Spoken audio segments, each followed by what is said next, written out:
ఇది third level. ఇది ఎదుటి వాళ్ళ యొక్క ప్రార్థన కోరడం థర్డ్ లెవెల్.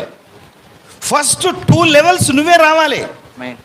వాగ్దానం ఎత్తిపట్టి ఆయన పొందిన దెబ్బల ద్వారా స్వస్థత నొందితిరి అని మీరు చెప్పారు కదా దేవా, ఈ వాగ్దానమును బట్టి నేను స్వస్థత పొంది ఉన్నాను. మలాకి 4వ అధ్యాయం 2వ వచనము, ఆ వాగ్దానాన్ని బట్టి నేను స్వస్థత పొందాను. యెషయా 53వ అధ్యాయం 5వ వచనాన్ని బట్టి నేను స్వస్థత పొందాను. నిర్గమ 15వ అధ్యాయం 26వ వచనాన్ని బట్టి నేను స్వస్థత పొందాను. 1 పేతురు 2వ అధ్యాయం 24వ వచనాన్ని బట్టి నేను స్వస్థత పొందాను అని వాగ్దానాలను ఒప్పుకోవాలి. మొదటి లెవెల్ ఇది. వినండి, స్వస్థత పొందుకోవడం ఎలా? వాగ్దానాలను ఒప్పుకోవాలి. రెండవది, నీకు ఇచ్చిన అధికారంతో ఆ రోగాన్ని గద్దించాలి. ఏం రోగం ఉన్నది? బ్రదర్ కడుపు నొప్పి చెప్పు.